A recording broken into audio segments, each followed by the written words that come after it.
Hey, real quick, before we get into that episode, do us a favor and subscribe to our channel. That way you don't miss out on any marketing nuggets. Enjoy the show. We have a tendency where I can't do it now because there's AI. Yeah. I can't do it myself. And the reality is that you still have to keep your own human reasoning, your whole human analysis.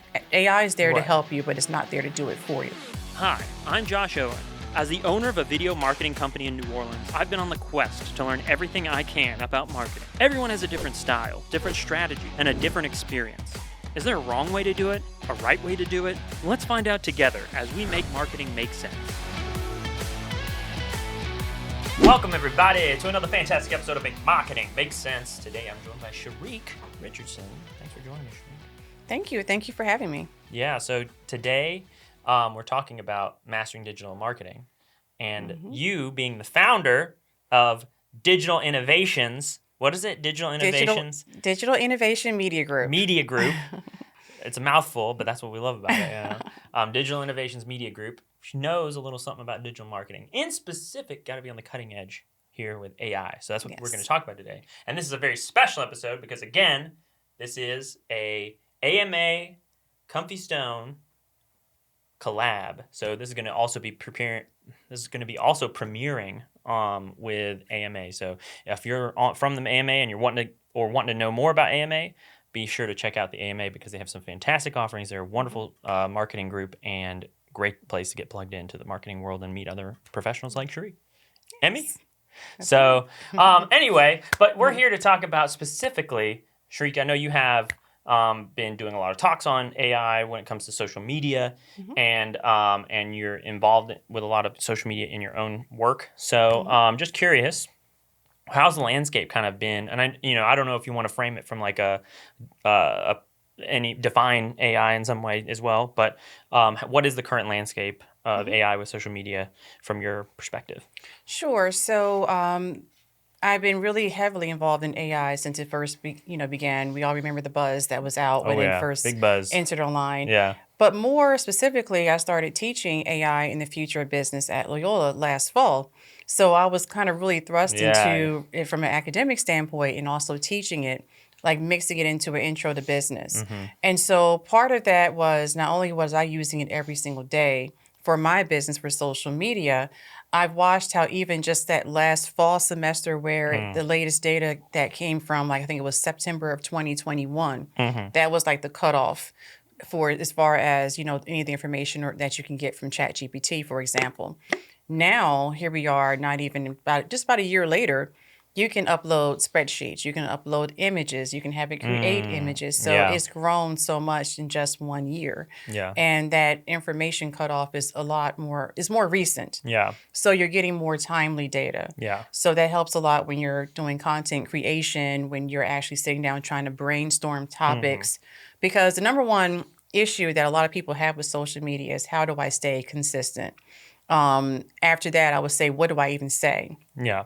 How do I even represent myself online as a business while still keeping my authenticity for myself? Yeah. And so that's a struggle that AI is actually able to help you with. Yeah. I mean, it's a huge game changer for sure. Are there any new, as you've been adding on to your learning through this, have there been new methods, tools, insights, those kind of things that you've come across that obviously especially things that weren't there the end of last year, beginning of this year? Right.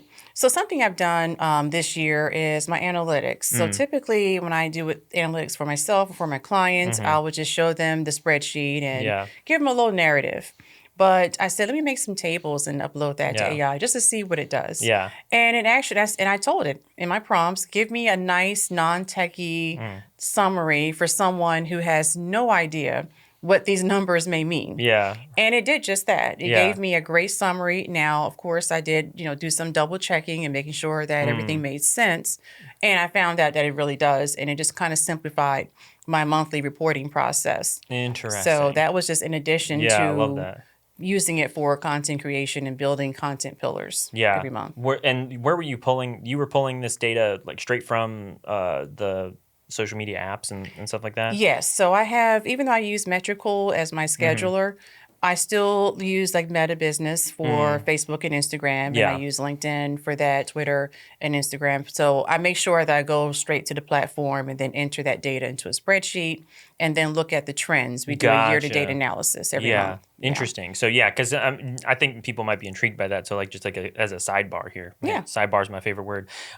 Is that you're coming on to spreadsheets, you're building spreadsheets from the data. So you're like kind of pulling up the data from the app, and then you're kind of Right. typing those numbers in there, and then you're taking that spreadsheet that you've typed those numbers in, and you're putting it into ChatGPT to ask it, hey, can you give me a summary of Yeah. these data points in a way that can position it towards Right. someone like my Does it? clients that don't Yeah. understand what these numbers might mean. Right. Make it make sense for Right. them. Yeah. Oh, we love making marketing make sense around here. You know what I'm saying? You said the Exactly. magic word. Right. Make it make sense. Yeah, that's right. I love it. Well, and so that's great to hear as well. Are there things is there anything else that like any kind of insights or stuff like that you've kind of garnered from your time working within AI for your social media? Any other things that really come to your mind? Well, I like to try different tools. Like I Yeah. started lately just messing around with Claude AI, Oh, and I yeah. love Okay. Claude because it's Interesting. so different. Because Yeah. I always say try different tools. Don't just Yeah. fall in love with one. It's great, Yeah. but try different ones and What's see which one Claude you got like. going on? So Claude, when they first came out, I remember Claude a year ago. So Yeah. it's very similar to ChatGPT. Yeah. And you can use it for content Yeah. creation. You can use it for like your email marketing and whatnot. But I noticed last year, it liked to embellish. Mm. Like I'd say, give me a bio, and it wrote a bio that I was like, oh, I like doing that. I like riding horses. No, I didn't know Wait, that. It told really? me more about myself than I realized. Yeah. It's like, no. Man. So they Oh, went all back right. and Well, you heard it here first. right, Yeah. so I learned more about myself from Claude. But it sounded great though. Yeah. Yeah. But this year when I went back and used Claude, it Yeah. was more accurate. It was using my information and it was using Gotcha. so they did a huge update. Gotcha. And they Gotcha. came back and said, okay, guys, we're here. They have Yeah. their own subscription plan now. So I said, let me try it Gotcha. out and Is see. it And I'm in pretty what ways do pleased. you feel like it's better than ChatGPT? It gets a little more personality in the Interesting. output. Chat is Yeah. more of like you can predict it. You know what it's going to say. You know even the words it's going to use: unlock, transform, Interesting. discover. All those words. Yeah. You know the correlative conjunctions it's going to put into Yeah. every output. Yeah. And I have That's to tell definitely it. true. Yes. I'm curious because like, because like the one thing that ChatGPT I think is like the worst at is probably coming up with names of things. Like if you're like, Yeah. come up with a name of this podcast, it'll Yeah. make the most generic name, like digital AI podcast, and you're like, okay, Yeah. Exactly, because sometimes I'll say, give me a scroll stopping headline for this Yeah. email, and it'll always say, unlock, transform, discover. Transform it. It'll start Yeah. every sentence with that. And I'm like, okay, now I have to tell it, don't use these words. Yeah. So that's something that I'm noticing Mm. that Claude, I don't have to do that as much Gotcha. with. So that's just, I say always just use them, use these different tools. Yeah. Jasper's another one.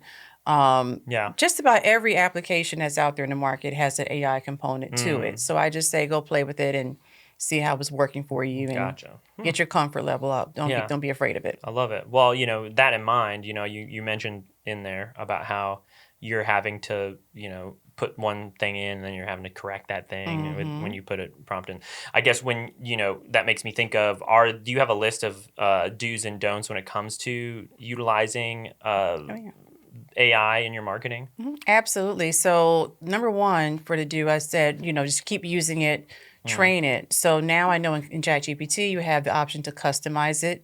You can tell it about yourself, which is really great. But also tell it about your client. This is who I am. This is who I serve. This is my client. These are their struggles. Now I need you to produce about 3 or 5 posts for this week for me to put out in social media. And you'll get a little bit more accurate information. The key is to being very specific about what you want it to do. As humans, we can talk to each other and you can kind of assume you know what I'm talking about, right? Because we're in the same industry and you kind of know. AI doesn't know that. It only knows what you give it. Right. So you have to make sure that what you're putting in there is exactly what you want and you can't make assumptions. So I do say that, try it, use it. Also verify everything it gives you, because there are times where I would say, well, give me a source for, let's just say, for why you need email marketing as part of your marketing plan. And it'll cite a source. Now say cite your sources. Sometimes it's close, but it's not accurate. So Interesting. look that up. Yeah. Well, yeah, Look because at I that like that. statistic. One person said to me too that they did that I thought was interesting was they would ask it to ask it why it chose the things it chose to Yeah. get it to just like test itself, kind of Okay. like question itself, which I thought was Right. interesting. It's Yeah. like prove to me that that what you're giving me is the best option, Right. kind of thing. And so I thought that was really cool because you can see that like it has a reasoning behind it. You just need to get and then especially if it gives you the wrong reasoning, then you definitely know what it's giving you is wrong. Exactly. So I thought that was really interesting too. That is interesting. Yeah. Yeah. But yeah, I mean, what about like I know we talk a lot about like not copying and pasting, but I guess like what other ways are you kind of like training the AI on your end for better social media posts and stuff? Right. So I'm a firm believer in personalization of social media. It's become more, when I first started online marketing, it was all about 3 times a day, every platform, 7 days a week. Now it's more about quality, right? So even if you're just posting 3 times a week, it's quality. And personalization is the one thing where we're all in the crowded market. There's people who do what we do everywhere. Yeah. But the one thing that separates it is that you're you, I'm me, and no one else can duplicate that for the most part. Yeah. At least not yet. Yeah, exactly. But, so that's where I like to put out there. So when you copy and paste it, you're basically just being like everyone else. People can, number one, can probably read it and tell that it's not you, it's AI. And number two, it sounds like everything else out there. But when you take that, copy and paste it to like a Grammarly, and you take the time to put your own spin on it and your own brand voice, take out all the common phrases, take out all the correlative conjunctions, take all that stuff out of there, and add your own spice. You still just took off 50% of your content creation time. Yeah, that's huge. So it's very important for you to do that. One trick I learned from another coach who does like podcasts and videos is to enter a transcription into chat and say, write these posts in my brand voice. So you're training it now to write even more specifically like you. And so, cool. since I, do videos and whatnot, just do a simple transcription. Yeah. Upload that, because now you can upload it to either Chat or Claude and say, now I want you to write it as me. And it's actually mimicking the way you speak back to you. Because like, that's interesting. Like, how much of a transcript do you think you need did you put into it to make it accurate? I did about maybe 30 seconds. I mean, you don't have to do the whole narrative. You can put the whole, like if you do a podcast, I would put the whole episode in to kind of learn. But I just trying to tested it out. That's something I'm intrigued by. Because I think me personally, I have a very distinct way of talking. So I would be curious to see how that to see if it does that. Right. Yeah, that's interesting. Yeah. And so I would say 30 seconds, or even if you have like a whole video, because typically videos are about a minute or 2 minutes long anyway for social media. So putting one of those in there and just seeing what it produces and comparing it to what it did before. Yeah. See if it's really paying attention to that. Interesting. Yeah, I think that's something everyone should be trying out, because I don't think people do that often enough. Well, how does like beyond that, are there other things that you're doing to train AI? I know that's kind of like the thing everyone's trying to figure out right now. I don't know if there's anything that comes to your mind right now. As far as like training AI, that is pretty much my prompts. I make them very specific. Yeah. I have like I would say a mile long list, but I have a pretty robust list of what I wanted to do. Use simple words, make it personal. If I want you to use I language, I'll do that. I also, just make sure that, of course, it's doing the transcriptions and whatnot. And those are the biggest things for me. Is I find that when I do that repeatedly, I get better outputs from it. Yeah. One thing I will say, just as an added don't, because, technology is technology, that it will crash. Yeah. And a lot of times, when it crashes and people are, I can't work, I can't do anything. Well, go back to where you were before AI. Yeah. And don't be so dependent on it. Because a lot of times, we have a tendency where I can't do it now because there's AI. Yeah. I can't do it myself. And the reality is that you still have to keep your own human reasoning, your whole human analysis. AI is there to help you, but it's not there to do it for you. Right. And I think that's the biggest misconception of it. That's interesting. Yeah, because especially what I'm curious about is, because you've been teaching this, right? And, I'm curious from your perspective, if from an eye test, like what would you, like if you were giving it a grade, how would you grade good quality usage of AI versus bad quality usage? Like, what are the kind of the telltale signs of like, oh, like this is great versus this isn't great? You mean as far as like a student turns in an Yeah, if it was a assignment? student or you know, Yeah. or just another marketer that you're Mm-hmm. kind of observing, like what would you say Okay. are like the things that you like stick out as like, okay, they clearly missed the mark here or whatever.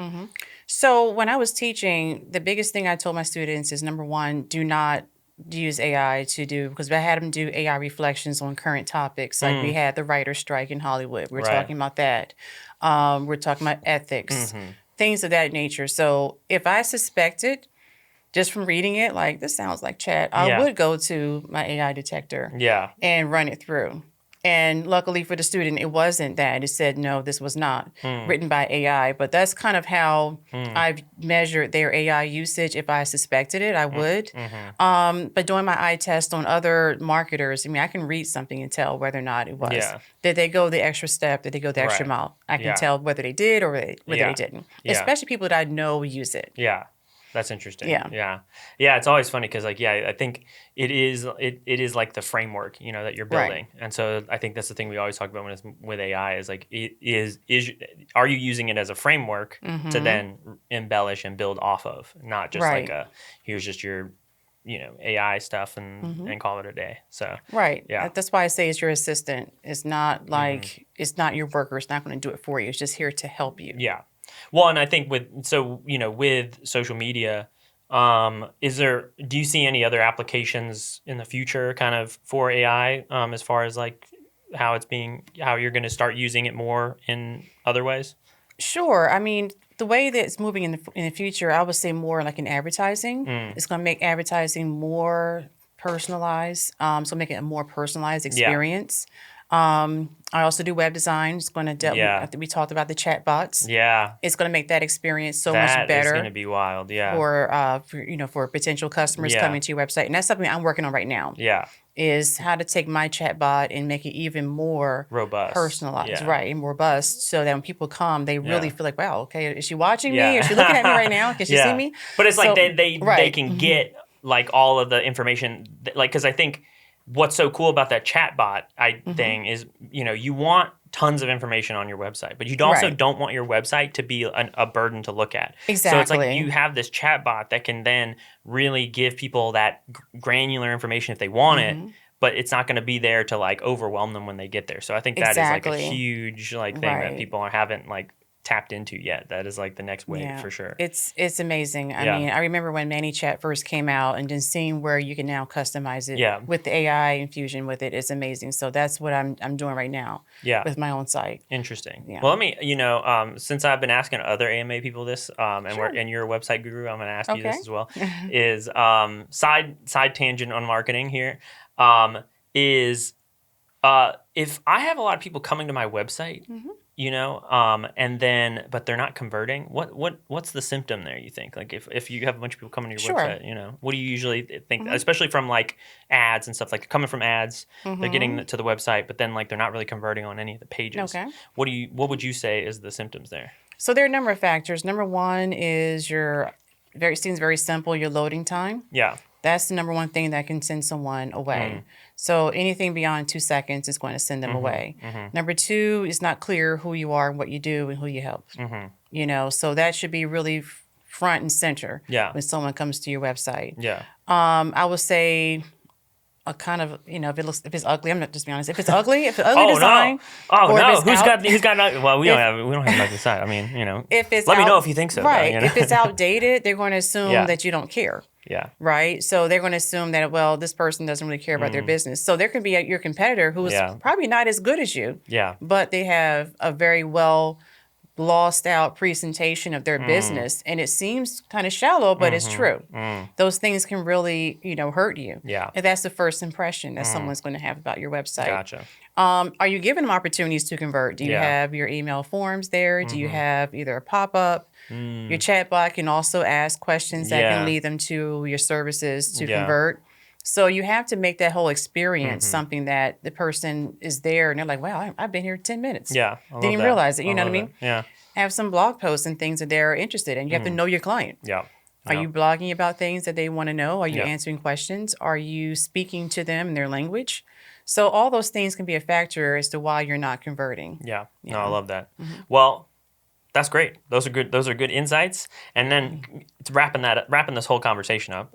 Which thank you for giving me Of that. course, thank you. But if there is any like parting, things that you would say to business owners thinking about trying to implement AI into their, social media marketing, what would be like the summation of kind of like what we talked about here? What would you kind of want them to get started with? Like, what would be the first steps Sure. for them?